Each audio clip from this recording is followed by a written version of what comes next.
नमस्कार, प्रणाम, हाय दोस्तों। हम आज फिर से पहुंचे हैं जगदम्बा स्टूडियो में, जो सिवान जिला का चारी बाजार में पड़ता है। आज फिर से हम अपना गाना रिकॉर्ड किया नया साल का, और पहले भी जो गाना मेरा रिकॉर्ड हुआ था उस गाना को हम गा कर सुना रहे हैं आप लोग को बीच में। जो गाना गाए थे मालती चौहान और विष्णु राज का मैटर में हम गाना गाए थे, वही गाना गा कर आप लोग को सुना रहे हैं। गाना का बोल है कि सोशल मीडिया पर भइल रहे हाला, आ दूसरा से शादी करा देहल साला। विष्णु राज अपने मेहरारू के दूसरा केहू के संगे शादी करा देहलन। उहे बोलबा, उहे गाना के बोलबा हम गावतनी कि सोशल मीडिया पर भइल रहे हाला, आ दूसरा से शादी करा देहल साला।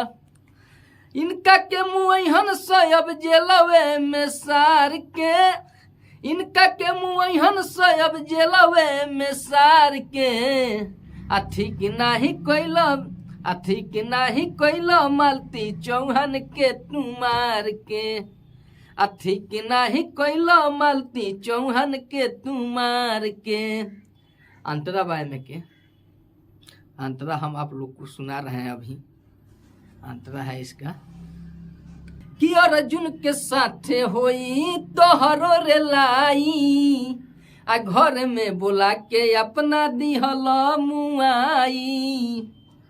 अरे अर्जुन के साथे होई तोहरो रे लाई, आ घर में बोला के अपना दिहल मुआई।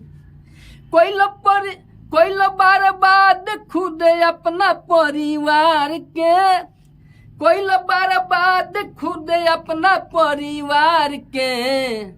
अथी के नाही कोइल मालती चौहान के तुमार के। ठीक नाही कोइल मालती चौहान के तुमार के। जो विष्णु राज मारे थे, मालती चौहान को मारे थे या नहीं थे, गाना का बोल है हम लोग। मगर उसी का घर में मरी है तो उसी का पड़ेगा सब, इसलिए गा दिए हैं हम। आप लोग को दूसरा अंतरा हम अभी सुना रहे हैं। इसका दूसरा अंतरा हम सुना रहे हैं अभी आपको। कि तहरा के छोरी हन सो कोई के बेकार हो, आवे दो समय ढेरे नइखे इंतजार हो। अरे तहरा के छोरी हन सन कोई के बेकार हो, आवे दो समय ढेरे नइखे इंतजार हो।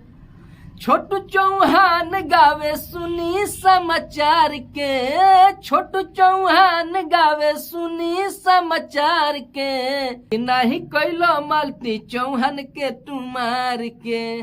ठीक नहीं कोइलो मालती चौहान के तुमार के।